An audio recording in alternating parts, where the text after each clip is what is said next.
Okay, this is a series that I'm going to be doing called What I Learned from Charmed or Supernatural or Buffy or whatever TV show movie. Bear with me, okay? Tulpas. I think that's how you pronounce it. I could be wrong. I didn't have a name for it before that one particular episode of Supernatural.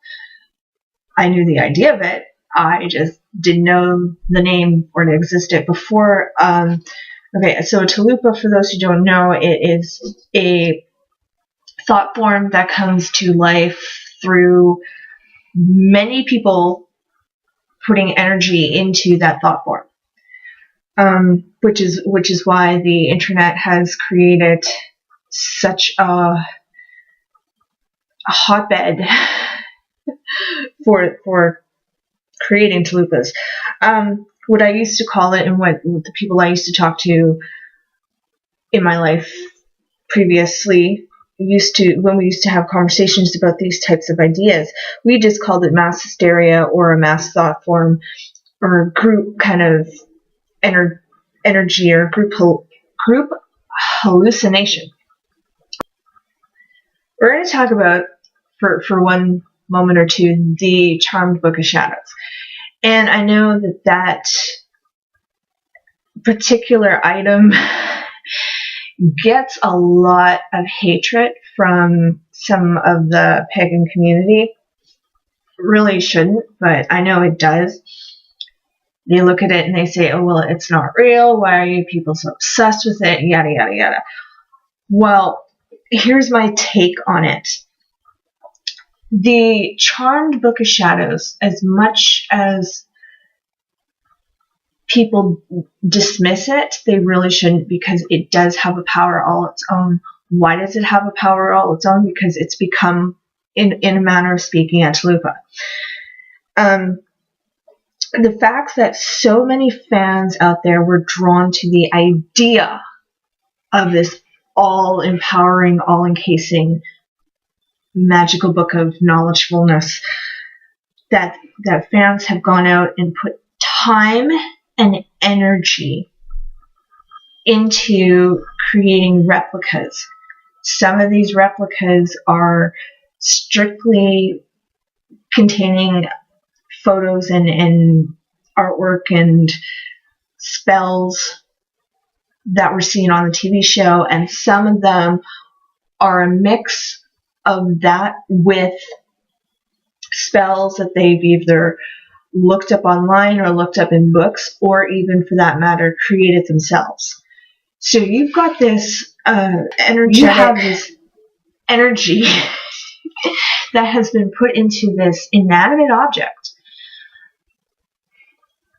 which gives it power. Whether the spells work or not is not my topic of conversation at the moment. Well, I guess it is. For some people, if they open up their homemade copy and they've got the balance of the TV show prop and the spells that they've researched themselves or created themselves, yeah, they are on some level going to have working spells from the Charmed Book of Shadows. And you can sit there and compare this, actually. Comic-Con, too. When it came out, there was such a controversy, not only on whether or not it really existed, but whether or not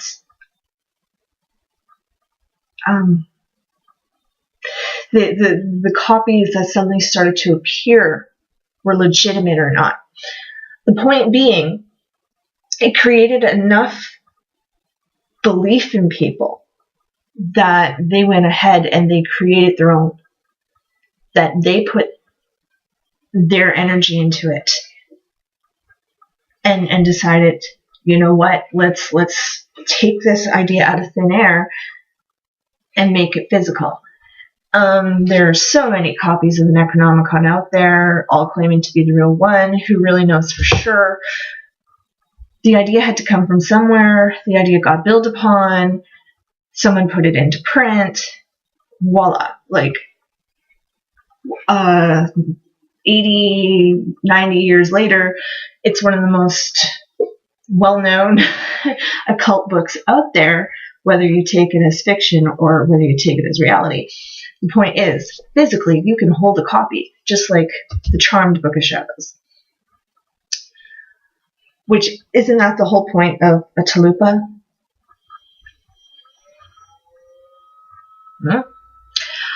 Because so many people have put their faith into the idea of the Necronomicon and the idea of Lovecraft's creatures and stories, that there are many religions and subcults that, not subcultures, subcults, that have evolved from it. You can actually get a working